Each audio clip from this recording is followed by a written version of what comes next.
쉽고 얕게 알려주는 교과서전입니다. UFC 278 리뷰. 우선 코메인 이벤트 파울로 코스타 대 루크 라콜드. 우선 두 가지의 포인트를 짚겠습니다. 첫 번째, 파울로 코스타의 카디오. 파울로 코스타는 타격 스페셜리스트인 유라이어 홀과 타격 전면전을 펼칠 때 묵직한 정타와 킥을 받아내면서 끝까지 풀바다를 쉬지 않고 휘두르는 그야말로 지치지 않는 탱크 그 자체였습니다. 그러나 이번 경기에선 1라운드 중반 그래플링 상황 이전까지만 그러하였고 이후부터 퍼포먼스가 급감, 반응과 속도를 포함한 전반적인 피지컬이 뚝 떨어지며 라콜드의 템포와 묘하게 균형이 맞기 시작합니다. 경기장이 고산지대여서인지 루크 라콜드의 킥이 생각보다 더 강력했던 건지 삼손이 머리카락을 잃고 힘을 잃은 것과 같은 케이스. 아무튼 이유를 정확히는 알 순 없지만 분명 전과 달라진 코스타의 내구도와 카디오 덕분에 아주 재밌는 경기가 연출됨은 틀림없습니다. 두 번째 포인트, 루크 라콜드의 돌려차기 징크스. 한때 앤더슨 실바를 꺾고 패배를 모르던 미들급의 새로운 왕 크리스 와이드먼에게 첫 패배를 안겨줬던 루크 라콜드입니다. 그 경기를 잠시 짚자면 팽팽하던 경기가 크리스 와이드먼이 돌려차기를 냅다 던짐으로써 귀신처럼 경기 자체를 냅다 집어던지게 된 역사가 있습니다. 무슨 연유인지 파울로 코스타의 모습이 그 당시 와이드먼의 모습과 오버랩되며 돌려차기를 냅다 던지자 보란듯이 자신의 균형이 무너지며 위기가 연출됩니다. 물론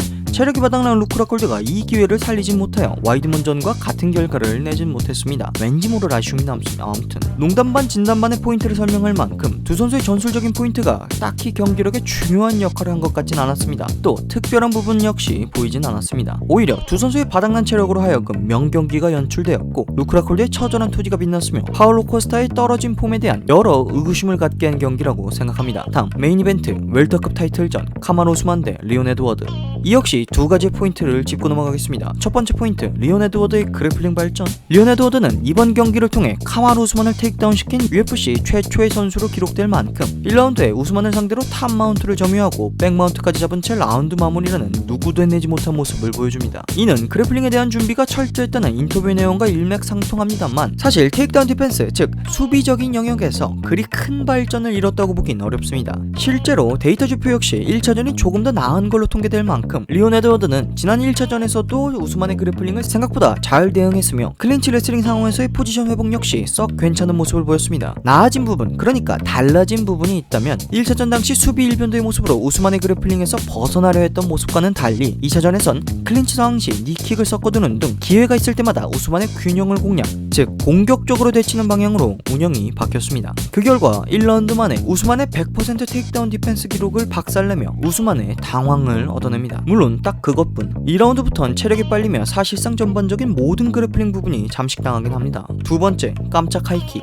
이번 경기, 나아가 이번 대회에서 가장 충격적인 장면이자 카마루 우스만의 무적 행진을 멈춘 포인트입니다. 우스만은 리온 에드워드의 킥에 대해 대부분 왼손으로 벗겨내는 방식의 수비를 택합니다. 이때 리온 에드워드의 카운터 니킥과 미들킥의 비중이 점차 올라감에 따라 카마루 우스만은 킥 모션이 나올 때 자연스레 복부의 긴장을 올리며 균형이 점차 낮아집니다.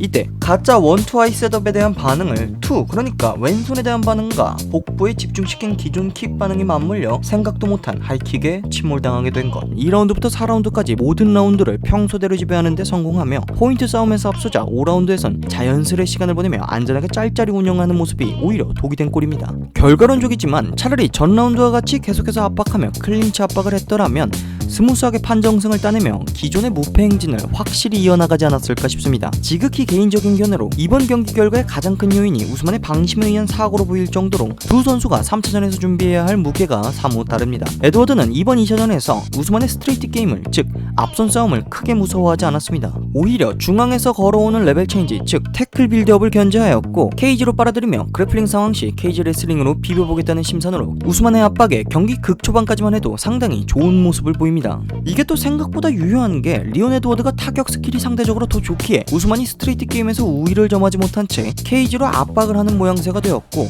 케이지에 모른 뒤에도 더티복싱은커녕 힘이 잔뜩 들어간 바디와 훅을 냅다 휘두르며 엉성한 인파이팅을 보여주는 등 전반적인 타격전을 헤매는 모습을 보였습니다. 그러나 상대의 타격도 잘 빨아들이며 클린치도 잘 비빈 에드워드가 역으로 체력이 빨려버리며 케이지 레슬링 수비가 완전히 무너져버리게 되는데 이는 결과적으로 효과적일 수도 있던 운영이 오히려 클린치 레슬링 상황에서 계속해서 뿌리가 뽑히며 우스만이 레슬링을 조금 더 편하게 활용할 수 있는 상황이 돼버립니다. 요컨대 에드워드는 앞으로 있을 3차전에선 좋았던 그래플링 공방이 계속 유지되기 위해 우스만과 비슷한 레벨의 카디오라는 난제를 풀거나 우스만의 그래플링에 대한 또 다른 해법을 찾아야 합니다. 우스만은 우선적으로 변수를 완전히 차단코자 조금 더 안전한 킥 대응, 타격 셋업은 차치하더라도 더티복싱 혹은 인파이팅에 대한 완성도 올리기라는 상대적으로 가벼운 숙제가 남게 됩니다.